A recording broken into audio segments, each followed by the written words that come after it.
Good morning, everybody. Welcome to another Wealth Coffee Chat. A few of the early birds on already, which is awesome. Alison, Rodney, Kevin, evening, morning, evening. Nintendo, Ashley, hey, great to see you guys here. Thanks for joining me. Welcome to another Wealth Coffee Chat. Chris, pleasure as always. Great to see you, mate. Hope you're well. Hope you got a nice warm coffee wherever you are, Kev. Oh, Kev, how are you, brother? Haven't seen you for ages. We should catch up, Kev. Let me know when you're free. James. Good to see you, folks. Well, let's kick into it. Welcome to another Wealth Coffee Chat. Most of you know who I am, but if you don't, if you're new and you're dropping by, say hello. Let us know where you're coming in from. James Evos. This morning, brother. Shout out to the kids if they're in the car. Let me know. The Evendon kids. Hey, this morning, folks, I thought we might talk a little bit about rents and interesting times, interesting things going on. Melbourne is the centre of attention on today's conversation. So the York Peninsula, Sean, there you go. All the way up north. Well, good to have you on live anyway, Kev. The York Peninsula. Is that north Cape York stuff, Sean, or York Peninsula somewhere different? But wherever that is, fantastic to have you here, mate. Good to see all of you on this morning. So we might talk about the rents in, it's in South Australia. Okay. Completely opposite end of the country. Anyway, I better learn my geography a bit better. Anyway, there you go. But interesting times, as all of you guys know, that there's Brendan from Tassie. Brendan, good morning, mate. All of you guys know that interest rates are going up. At some point, those costs, which are real for you and me as investors, will pass on to the end user of your real estate, which will be a renter, unfortunately. Well, that's just the way it rolls. It's not like it's a terrible thing. These things are very normal, and if prices of your supply goes up, your supply cost of money has gone up, then, you would be, if you're in business, you would need to pass that on to your consumer customer because your profit margins would decrease and you would be out of business pretty soon. Same as in real estate. You have a micro business. In real estate, you have a cost. You've got an outcome that you want to achieve, and that's what you're looking for, right? So there you go.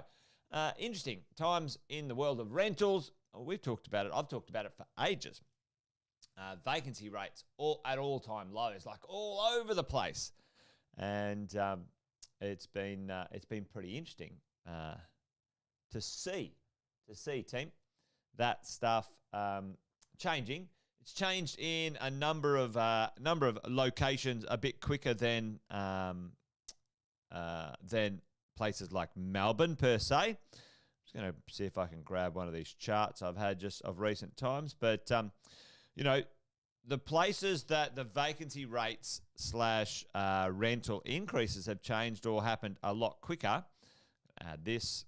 There we go. Have been in the places that have received either population growth, less construction, but a couple of places, well, one in particular in Australia, was affected or impacted the most when it came to lockdowns and the real estate market.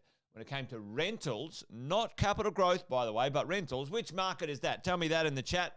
You guys know already the market I'm looking to speak of. But which property market in Australia was impacted the most when it came to the rents, unfortunately, in Australia? And it wasn't every state of Australia that was impacted. Tell me, folks, tell me that one in the chat while I say a little good morning to Jeff, Brendan, Ingrid, Katrine. Yeah, Jeff, particularly inner city Melbourne, folks. Particularly inner city Melbourne. So let's have a bit of a conversation today. Melbourne, exactly. So if you have a look at, what's been going on, vacancy rates in our cities, wonderful cities, has been going down. Vacancy rate going down means the number of properties for rent have been decreasing, which means the pressure on that marketplace starts to bubble. And if you have a look at the vacancy rates in 2021, June, a year ago, in Melbourne and Sydney, let's do this. It's interesting because, those vacancy rates significantly high, folks, when we're talking about the real estate market, thousands and thousands of properties for rent. And then you have a look at the other marketplaces, and really, when we drill into this, it didn't take Einstein to work out we were going to have some pretty interesting times in those other states and other cities. Did it, and we talked about this. We talked about this significantly, and I want to talk about Melbourne in a minute. So stick with me because I want to paint the picture why Melbourne's late to the party, folks. Melbourne's late to the party. Brisbane and Perth and Adelaide and Canberra and Darwin, really just started rent growth, 12, 18 months ago. And, all the pressure started 12 or 18 months ago. So tell me, and this is kind of like, let's say the vacancy rates, let's say the number of available properties for rent in, let's say, Brisbane, Perth, Adelaide, Hobart, etc., reduced from 2020 to 2021. So that put pressure on the market, folks. Hopefully you can see that. So those number of properties reduced significantly over a 12-month period. Now the pressure's here in 2021. Tell me, folks, the pressure has arrived, low vacancy. How long now, or practically, how long does it take the marketplace to pass through any changes in rental prices? Now, interest rates didn't start going up until 2022, okay, which is kind of now-ish. So another 12 months later, all right, so we've had pressure in the market. So we've had pressure. We've had downward pressure. Oh, hang on, undo that. We've had downward pressure, but now our costs have escalated. How long now? Let's say today, and maybe in a few of the other states there was the opportunity, but not necessarily the need. So we had low vacancy, but our costs were flat. Okay, following along. Yep, boom. Someone's already answered my question before I could even form it properly. Thank you for that. So, folks, what's happened is the vacancy's gone down. There's pressure there. There's no supply, but there was no other reason for you to put your rent up other than, oh, yeah, that's fine. There's no real increase in my costs, etc. So now we see there's pressure still and vacancies are still going down, which means there's less properties on the market for rent. But now we have a real need in the marketplace 2022, June and onwards, because our interest rates are going up, folks. And what you'll see, so whoever said that in their Facebook user, probably someone from the groups, over the next 12 to 24 months, let's say now from 2022 through to 2024 is where you'll see the full pass on of the costs of interest rates. And it hasn't, we're probably going to get, I reckon, 2 more interest rate rises, maybe 3, like as in cash rises. They're going to try and get it to about a 3% cash rate. At the moment, it's 1.85. So if they go another 0.5 and another 0.5, that'll get us sort of high 2s, and we'll see how we go. And there's usually a 2 to 3% margin on the cash rate, folks. So we're going to land at about 5 to 6%, maybe 4.5 to 5.5% interest rates. Okay, that's what's going to happen. That's what's happening. Oh, I don't want to use my home kit right now, thanks. There you go. So that's what we're talking about, team. So the full pass on of rental rises hasn't occurred yet. Anyway, hopefully that's making sense because I'm trying to sort of put the picture together here, team, with what we're up to. Okay, so if we have a look at the rest of the marketplace and we say, well, what's going on? Okay, which ones are kind of late to the party and which ones are kind of like done? Now this is not, I'm not talking about, oh, it's done, don't worry about it. There's still significant like vacancies and pressure on the market, team. So, you know, if we have a look at these ones here, you know, ACT, Hobart, you know, those ones, you know, the pressure on those areas is kind of there. It's kind of leveled out by the look of it. Doesn't mean it might not continue. Now, the rest of these cities here are now receiving the pressure flowing through, folks. Perth will start to get its mojo on. It's still late to the party, but we're talking Sydney. Brisbane's still under the heat, and Adelaide and Melbourne. Look at this, 53% less vacancies than there was a year ago.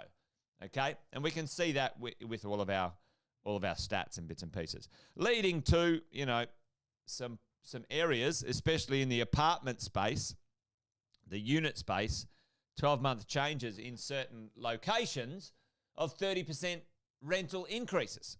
30% rental increases in these locations. You know, that's pretty good. I'm happy with that. Tick in the box, et cetera, okay? So, and does that mean, oh, wow, that's amazing. Wow. Stats are interesting when we have a little look at them. So check this out. I'm going to share my screen. Hopefully that's working. So let's have a look at this. Let me just make that a smidge bigger. Hang on. Over here. There we go. So look at this, team. 30% rises, which is great. Nothing wrong with that. But if we're talking 30% rise from the bottom, but we still haven't made it back to where we need to be, we've still got a long way to go, okay? All right, so this is what is called the mean reversion. I'll get a bit technical here for a second, so stick with me, okay? Stick with me here. So we're talking about, you know, this is Melbourne, you know, and then the rents went like this, okay? And we had this dip. There was a high here, and then we had a low because that was the middle of COVID. This is Melbourne, by the way, and we can have a look at different states and see if it's the same. So let's quickly go back to our share screen. Everyone see the dip here? So we went from a high of 589 average. This is units, all units, the average. And then look how far it dropped, ladies and gents. Folks, 370. That is hideous. Now, this is in the middle of Melbourne, by the way, folks. So yeah, just take that into consideration. This is the city where we wouldn't be buying anyway. You and I wouldn't be buying anyway, but I'm just communicating this conversation right now. We don't buy in the city, do we, folks? Tell me in the chat while I'm communicating here. Tell me in the chat, why don't we buy in the 00 postcodes, team? Yeah, as we go. So, and now it comes back to 540. And if we have a look at the same postcode and we go, okay, well, what's happening now? We've got mean reversion happening. But let's have a look at the vacancy rates. Yep. No, look at the vacancy rates at that point. Okay, so where we're at our bottom, and this is CBD postcodes, high risk, absolutely, Chris. High risk, no supply constrictions in a city, okay? What do I mean by that? In a city, in a CBD postcode, every city in Australia just rezones, no scarcity, dead right, Luke. And they just build high-rise after high-rise, and that's going to continue in perpetuity in cities, okay? Now, when you get the density of like 20 million people like in, London and Hong Kong and New York, well, it's a different story, but we're not there yet. Anyway, CBDs are to be avoided. The lenders, banks hate them. Banks hate double, triple postcodes, etc. Anyway, look at the vacancy rate there. So we were at a 10.6% vacancy rate. Now let's go back and have a look at where we were at our high. Folks, I want you to notice this. I want you to notice something here. At our high for rental, there was a 4.1% vacancy rate. 4.1. Listening? So here we go. Pay attention now. I want you to understand where we are at. So, 4.1. Let's go there. Let's go that. Let's not do 4.1. You can see 4.1's like what do you call it? Seasonal. Can you see how it goes? The students are here, now they're not. The students are here and now they're not because and the students are here. Can you see how volatile the cities are? Anyway, let's do at a low point. Okay, 2.1. Where are we now? We're at 2.7. 2.7. So, team, as we track along here, right? As we track along here, might need to move that actually. Move that over.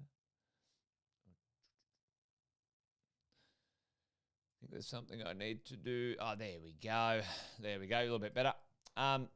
So 2.7. If you see that now, you can, 2.1, 2.7, $500, $500, low, 10%. Can you guys see how this comes together with some of the data? And it's pretty self-explanatory. That's why, a lot of these reporters and stuff carrying on like pork chops reporting things are just hideous, all right? Anyway, so if we have a look at the data and we have a look at what's going on, for me, I'm saying, all right, we're going to see this continue to go down, right? That's going to continue to go down. And as that goes down, by and large, the rent should mean revert back to, what's going on over here, those rents, and they should continue to go up. That's what you'd think as you go. So hopefully that makes sense, team. Maybe a little bit sort of deep in the data today. But I thought for me and you guys this morning, let's just have a little chat about how you can analyze what's going on.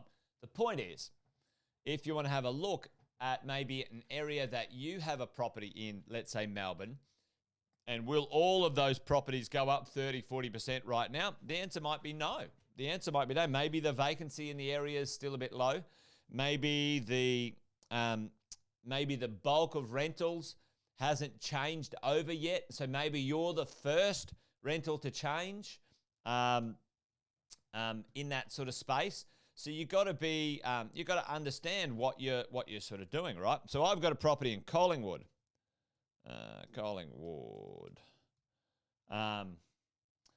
in Victoria. So obviously I'm looking to have a look at what might happen in the next little bit. So for me, I'm keenly looking at what's going on here. All right, so 2-bed units, looking pretty sharp. This was kind of the high, 617. We're back at kind of parity. Okay? So, this is, we're back where we were before or where COVID hit, team, as we go. So, for me right now, I'm keenly looking or keenly keeping an eye on what that might look like. And then, okay, can I see in my area the pressure continuing in Collingwood? And yeah, the answer is yes. I reckon it will, team. I reckon it will. 1.3, looks like it might come down. And you can see, along here in some places in Collingwood, there was low vacancies for quite a while. Then you had sort of COVID, and then vacancies coming back down. All right. So anyway, a little bit data heavy this morning. Hopefully you could appreciate it and keep up with the conversation this morning. But Brendan says, how much can people afford to rent before something stops, or is it when inflation slows down? Yeah, Brendan, it's an interesting one, isn't it?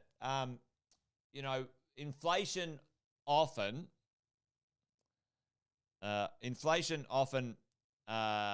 is a weird one because there's some things that are out of your control as a consumer, and there's things that are in control. Like, so, you can pay extra for a TV if you've got some savings, and that's how inflation kicks along a little bit. But, petrol and interest rates and all sorts of stuff, become a real issue in that conversation. We've got actually, Brendan, we're going to get along a very clever chap to talk to us about inflation, government bonds, and what it means with interest rates. Now, I quite like that stuff, but it can be a bit mind-blowing. But, mate, you'll see people, spending less on things they don't need. That's what'll happen, Brendan. We have to spend on the basics, which are, food and shelter, really, at the end of the day. And if you can't afford to buy, well, you'll be renting. And that's certainly what happens for these cycles in the marketplace. So there you go. Lino, this website, mate, is called SQM Research. SQM Research, okay? SQM Research down here. There's lots of good stuff there. There's lots of free data, SQM Research. So, if you need to have a little look, this is a great website for. What did I call it? I did a wealth coffee chat the other week on some research websites. So track that one down. There you go. Yeah, it's certain there'll be a little bit of pain, Alison, for sure.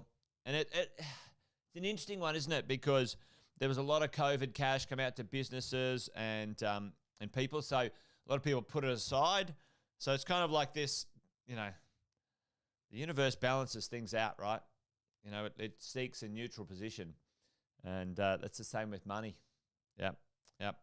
If you didn't earn the money, and this is not a comment on anyone who needed it, by the way. But if you didn't earn it, so if you didn't earn that extra, $100 or $1,000 or $10,000 the government gave you for free, often the universe just redistributes that later on because you didn't earn it. So, people. It's interesting, Alison. I think that's going to be, a 6 or 12 month thing just because people need to survive. But the building industry has its different problems, let's say, to other industries.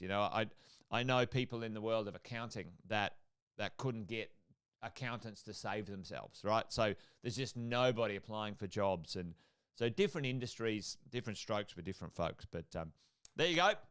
We all need to understand what's going on. Understand it's kind of a normal problem.